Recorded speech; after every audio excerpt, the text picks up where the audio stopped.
after a shift at West Ham, I went to UEL just to check in on one of my lecturers. As I parked up, I saw a guy walking down the road, and he was limping, and his face was familiar. Oh. So we stopped, we talked. It was Leon, and he said to me that he had an injury on his knee, and he asked me if I could do any rehab for him. Obviously, he saw I was in the West Ham uniform, so I said no problem. He said he would like to be back in 8 weeks, but I said if you follow the routine that I give you, you can be back in 4. Amazing. So we connected. I sent him the program. In 4 weeks, at the beginning of the 5th week, he messaged me and said I played my first game, and he said, I'd love to do more work with you. Can you come and do some work with the band?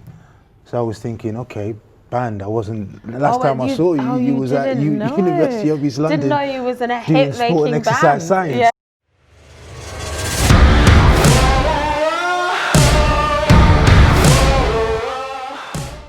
Show yourself you can. 365 days of encouragement to fuel positive thoughts and actions. The driver for this book has come from my own lived experiences. It's what I try to do for myself all of the time, which as a result is why I encourage my clients, friends and family to try to do the same. I had the pleasure of meeting and talking with Afua Adom, who gave me the opportunity to come to Arise News headquarters to talk about my book. It is my hope that the interview will help to inspire and motivate you to show yourself you can. My name is Essen. I'm a certified personal trainer, corrective exercise specialist, UKSCA strength and conditioning coach, BSc sport and exercise science with first class honours. My aim is to use all of this experience to help support you physically and psychologically to show yourself you can achieve your goals. Check it out. My name is Afua Adom and you are watching Arise News, and joining me in the studio is Essen PT. PT stands for personal trainer. That's right. Now, obviously you haven't come to train me because clearly I don't need it. Said no one ever. But you are a personal trainer. You've worked with a whole host of celebrity clients, including people from the band Rudimental. That's and right. A couple of footballers. Tell us about that. Well, it started, as you mentioned, Rudimental. So I was Rudimental. Amazing. Great band. Great amazing band, amazing guys, very humble guys. So I studied at the University of East London, and I actually went through 3 years through my degree without really talking to Leon. So Leon's one of the 4 band members. So he was like on your course? Yeah, we was on the same course. I mean, they would be there, how you doing, and you pass each other, and that was about it. We didn't really have any other communication. So once I graduated, I actually started working for West Ham, interning at West Ham Football Club. Amazing. And I kept very good contact with my university lecturers. So after a shift at after a shift at West Ham, I went to UEL just to check in on one of my lecturers. As I parked up, I saw a guy walking down the road, and he was limping, and his face was familiar. Oh. So we stopped, we talked. It was Leon, and he said to me that he had an injury on his knee, and he asked me if I could do any rehab for him. Obviously, he saw I was in the West Ham uniform, so I said no problem. He said he would like to be back in 8 weeks, but I said if you follow the routine that I give you, you can be back in 4. Amazing. So we connected. I sent him the program. In 4 weeks, at the beginning of the 5th week, he messaged me and said I played my first game, and he said, I'd love to do more work with you. Can you come and do some work with the band? So I was thinking, okay, band. I wasn't, the last time I saw you, you was at University of East London. Didn't know you was in a doing hit-making sport and exercise science. Yeah. So I was like, cool. He said, check out my connect on Facebook. When I connected on Facebook, that's when obviously I saw that he was with a band, and the band was Rudimental. So it all took off from there. I see. And being in a band, I guess if you're going to go on tour, I mean, I wouldn't really think about it until you say it. You do have to be really fit, right? Absolutely. Yeah. Especially the way these guys perform.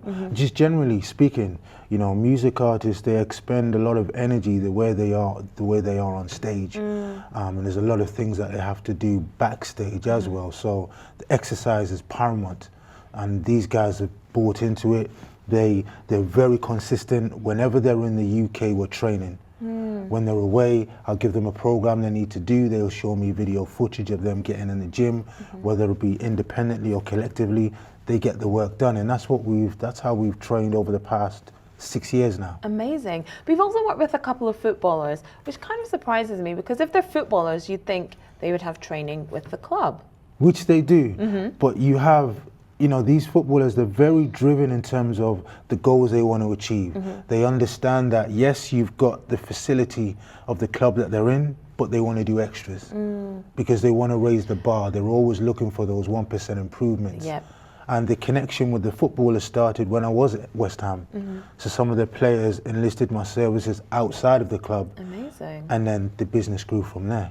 So let's dial it back a bit. Tell me how you got started in the first place in training and exercise. It started at school. I was a troublesome child. I was raised in Newcastle upon Tyne, which is in the northeast of this country, at a time where there weren't many black people. In fact, there was only me and my sister, pretty much. Know what that's like? You would be I know lucky, what that's like. Yeah, you would be lucky to see no more than maybe 3 or 4 black people in the space of a year, year after year. And that's what I've written in the book. That's how it was, And unfortunately, when you did see another black person, you didn't really dialogue. I don't know why that was. You just do the nod. Yeah. You do the nod and you keep walking. I've been there. Exactly. So it was a troublesome childhood. I used to fight a lot. So I was excluded from the schools within my area. So the last school that would take me on was quite far away. But obviously it was the only one that would take me. So I went there, and it was very difficult because I didn't know anybody. And it came to break time, and I was just walking outside, and then I saw there was a game about to kick off on the field. So I walked over, and I was just standing there, and they were picking teams, and I was picked last. I was the last one picked at break time, but at lunchtime I was the first one picked. And that for me showed me that fitness, anything sport related, it gave me a pathway. Amazing. It gave me that level of confidence, and it also showed me that people are cool. Football shows you that. Once you're on a common ground with someone, once you have something in common, that's true. Exactly. So that's where it started. I've got such a passion for sport, anything health and fitness wise. I'm all over it. I'm all about that. But as well as health and fitness, so you've written the book, Show Yourself You Can, 365 Days of Encouragement to Fuel Positive Thoughts and Actions, goes with my outfit, which I love. And this isn't just about training and fitness, it's about mental health fitness as well, isn't it? Absolutely. Tell me about that. And the driver for the title, Show Yourself You Can, is essentially, this is what I've always had to do for myself. And essentially, this is what we all have to do. Ultimately, when it gets down to it, you have to make that decision and say, right, this is what I've got to do. So I found it rather fitting just to use that as the title. And all my clients know, I will always be saying, when we have the initial consultation and I go through the needs analysis, I will be saying, I'm here to facilitate you, to help you, to show yourself you can achieve your goals. It isn't me just trying to take over or to have you think that you're only going to be able to push on with me. I want to encourage you to be able to have the confidence to go about this and do this while I'm not there. So this book is it's about, you've got the affirmations in there, but it's about beyond training, isn't it? It's about you give someone the tools and then they carry it forward. That's right. Why was putting this in a book so important to you? Because, well, one of the reasons was when I was growing up, a guy said I remember I was on the bus and he was getting off. We was upstairs, and he turned around and he said, the best way to keep knowledge away from a nigger is to put it in a book. Oh, wow. And I remember when I finished, 2012 was when I stopped working for West Ham, when I moved on. At that point, I was driven to want to do something different. And writing a book, well, because I'd also just finished uni, so I'd been doing a lot of, writing my essays, etc. And I thought, I want to do something different, and that come into my mind. And the past, that guy, also come into my mind. And he's actually been a blessing to me. Because if not for him, when I was now thinking about doing something different, I may have thought about it and then decided to, or maybe just let it go.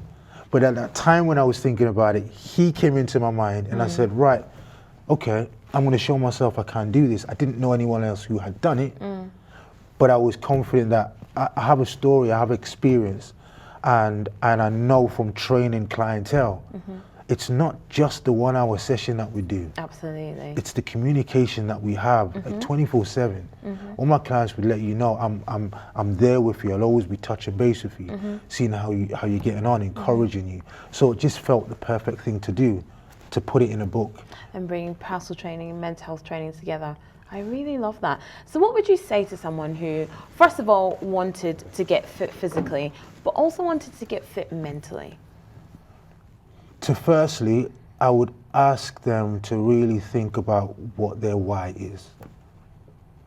That's what I always want to know. What is your why? Even when someone comes to me with definitive goals, I won't just then say, okay, so this is the way we can try and organize making these goals come into fruition. I want to know, what is your why?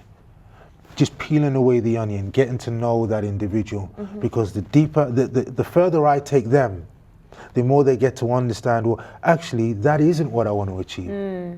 This is actually what I want to achieve. But this can be a vehicle to help you get there. Yeah.